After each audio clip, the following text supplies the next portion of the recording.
All right, guys, welcome back to the channel. Hope you guys are doing fantastic. Check it out. This is a video from the past. This is Jarhead 6 from the past. And man, this video came out October 26th of 2016. It has been a while. But anyways, I was talking about 7 fighting rifle considerations and some of the things that you may consider, obviously. Now, I don't remember what I said. I could take a guess, but I don't remember what I said. This is a series where I take a video from the past and I put it here. The biggest thing that I need you to tell me is which Jarhead 6 looks cooler. This one or that one that I'm about to show you. But anyways, before I get into that, check it out. If you want to support the channel, you know what to do. Become a patron, join the squad, or simply use my Amazon links are down there. You click on one of those links, you buy yourself some makeup or anything you like to buy, and obviously we get a portion, little portion comes into the channel. It really helps a lot, right? Yeah, let's do this. All right, so let me go ahead and share this video right here and let's start this conversation. I think this is important because check it out. There's a lot of things that new guys, new people get a rifle, and obviously there's some things that may have to understand, right? Obviously, here's the Jarhead 6 ride where I ride my 2005 Roll King and I have a blast. Make sure you subscribe. The channel is down below. So, like I say, seven fighting rifle considerations, right? So let me go ahead and press play right here. And let's talk about this. Welcome back to the channel. So I recently did a video where I said 4 things to consider for a shotgun. You know, if you decide to pick up a shotgun for home defense or something like that, survival situation, 4 things to consider. Now, I think that video brought a little bit of drama, and I definitely welcome that. If you disagree with me, you're welcome to in the comments. I mean, put it down there. Let me know. Again, you know, this channel right here is here. One of the things that I love about this channel is that we could talk to each other and we could communicate. So there's definitely some things that I said that you may not agree, and there's definitely some things that you may do that I don't agree. But definitely, let's talk about it. Put it down in the comments. But again, just because of that video, I thought about this and I said, well, I did 4 things. Well, here's the thing that I'm going to tell you about that video. If you haven't watched it, I'll link it down below as well. I thought it was a pretty decent video. I brought some things to consider. The problem with the community here is that when you disagree or when you think that something is good, that's it. No one can change your mind.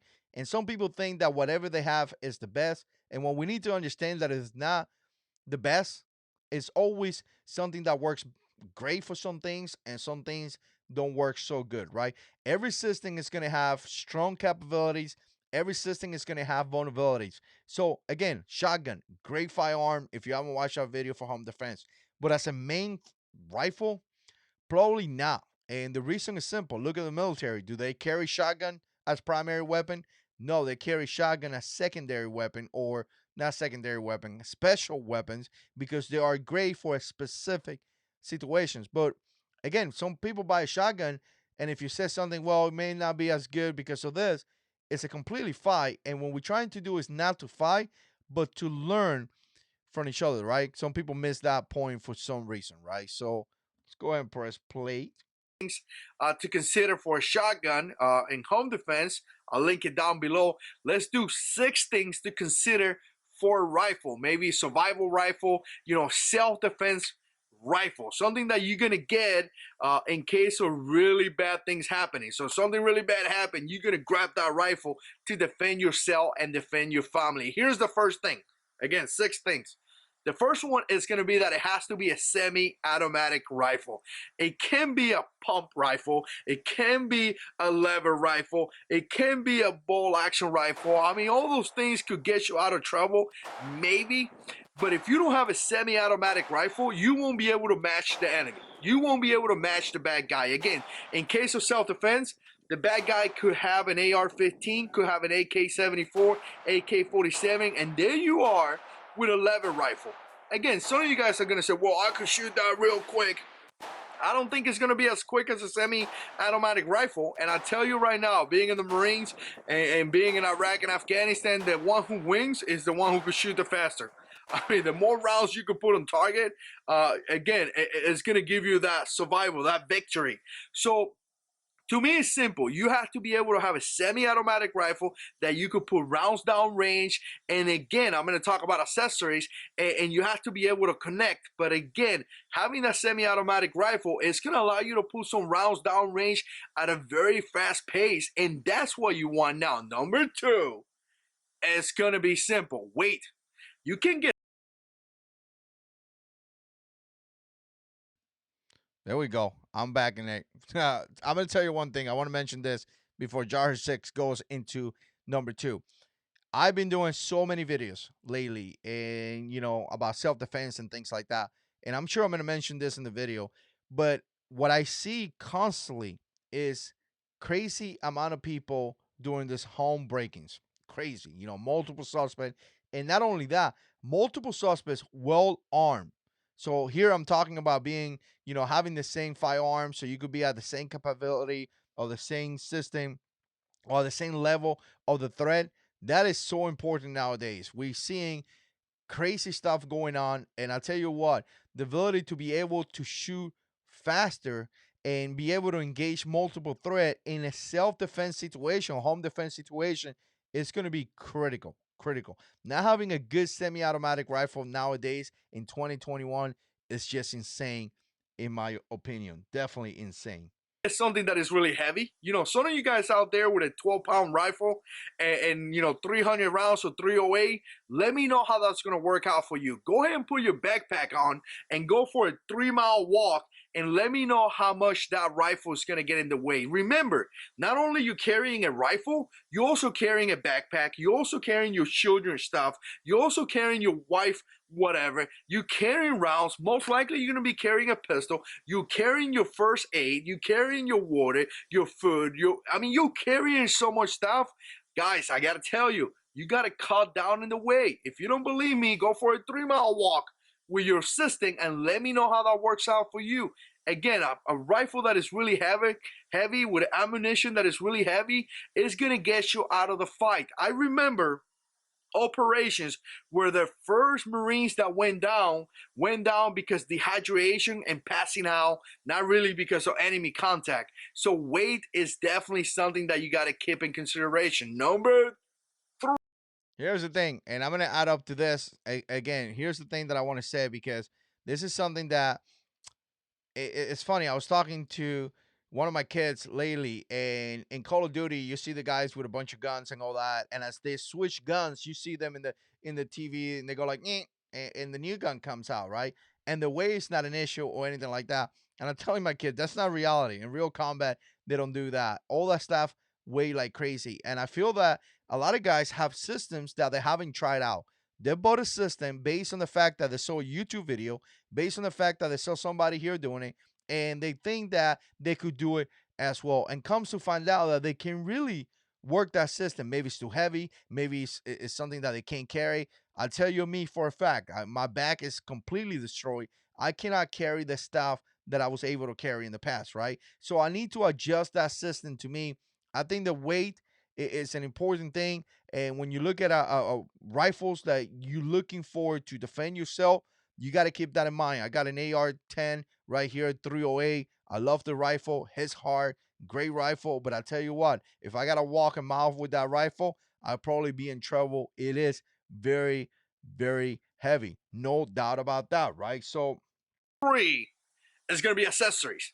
You got to get mm, something that it could be easily to customize. You get some weird rifle for the middle of nowhere that nothing could be accessorized to that rifle. You're gonna have some issues, guys. You gotta have something that is easily accessorized. Now, you don't need to have a Ninja setup AR-15, but again, there's some things that you want to have. Maybe you want to have a scope. Maybe you want to have an AK, the AK-47 with primary arms, like little bro. man, talking about being fat. Look at this thing right here. This is a fatty right there. Jeez, Jar 6. Who you selling a diet? They have. Again, a red dot. Those things are going to allow you to connect with the bad guys. Again, you could have the best rifle out there, but if you can see them, you won't be able to hit them. So if you have a good rifle with a good scope, a good red dot, it's going to be fantastic.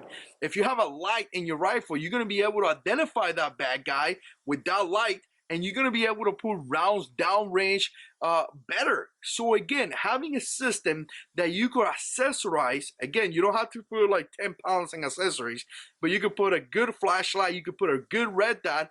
It's gonna give you that advantage over the bad guy. All right, guys, so number 4 is gonna be the accessibility to find all the rifles like that. Again, I talked about having something weird that no one has.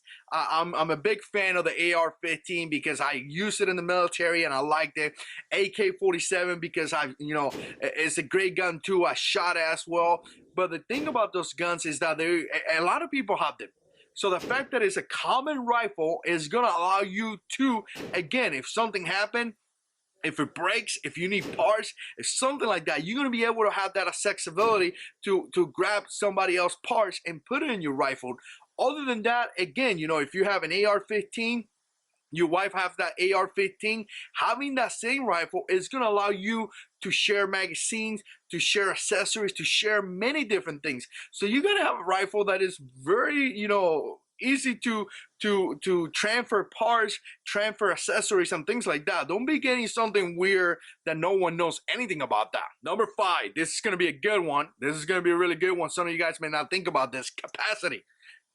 You got to have something that has a good capacity.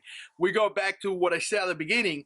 The one who's going to win the fight is the guy that could connect with that target and could put rounds down range really fast. Again, if you have a rifle and I'm putting rounds down range and I don't even give you the chance for you to shoot back because I'm connecting, I'm hitting you, all that, I'm suppressing that enemy. Again, the fact that you're going to be able to win that fight very easy. So you got to have a good capacity, really good capacity. I love the AR-15 because you got 30 rounds.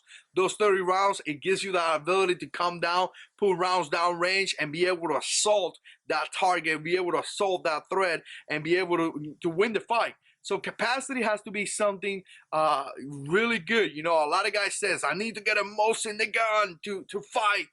Come on, man. You want to get a bolt action rifle with a few rounds? I mean, no, man, no. Be careful, Jarhead 6. You're starting some drama here with the most in the gun. You better be careful. Some guy with an AR-15 is gonna shoot 30 rounds your way, and you won't be able to defend yourself. So definitely don't do that. Capacity is extremely important. All right, guys. Number 6 is gonna be simple, and it's gonna be caliber. Caliber. It has to be a respectable caliber. Man, I've been talking about this for years. And again, I haven't changed my mind just for watching this video that I did 5 years ago and looking at it. I have not changed my system at all.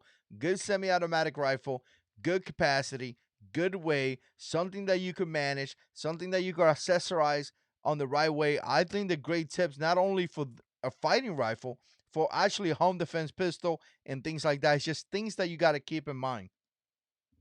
Some of you guys are going to say, what are you talking about? A 1022. And I make the same comment in the past. I'm like, I like the idea of having my 1022 takedown, break that in half, and have 5,000 rounds. But I don't know. I'm dealing more to a respectable caliber. The 223, the 556, it's a respectable caliber. It would take out a bad guy with no issues. Now, don't get me wrong. If you got a 1022, I love mine. I got in the house. I think it will be part of my system because again, I could use it for hunting rabbits, squirrels, and all that stuff. And if it comes down to it, I could defend myself with it. But if I had to pick one for self-defense, one to go and fight the bad guys, I'm not going to go with a 1022. I'm going to go with my AR-15 because again, the 556 is a round that is going to hit with a great velocity and it's going to take somebody out. The AK-47 hits hard, and what I want that bad guy is to go down, and I don't want him to wake up or get up and try to kill me. Now, I'm going to give you an extra one. I guess number 7, because I just thought about this. You got to have something that is dependable and reliable, guys. I mean, go and do some research out there and find something that is dependable and reliable, something that works, something that being around for. Man, I got to tell you, let me put my face here. Yeah, I haven't changed my mind. Here's the thing, good weapon. Good weapon has to be something that is reliable, something that is dependable, something that could be accessorized the right way. Even for pistols, a good holster, a good gun belt. For a rifle, a good slim, a good optic, something that has a respectable caliber, something that is going to be respectable. Again, 1022 is a great rifle. I talked about that here. But are you gonna face five guys coming inside your house that have AR-15s with a 1022? Again, you're putting yourself at a disadvantage. Don't pull yourself at a disadvantage. You already are. Because the simple fact that you're being targeted by bad guys and you're not expecting that. So the fact that you're not expecting it may pull you yourself at a disadvantage, right? So try to have an advantage over the bad guy. How do you do that? By having a respectable firearm, something that is easy to use, something that is dependable, something that has been proven. I should have said that here in this video. Proven, meaning that it's not new. And I think I talked about that. It's not new. They didn't show it up here last week. A Glock pistol, for example, is a proven platform. Smith and Wesson, guns like that are proven, very, very important. I think this video is solid. Let me know what you think. Put comments down below. And as always, God is in control.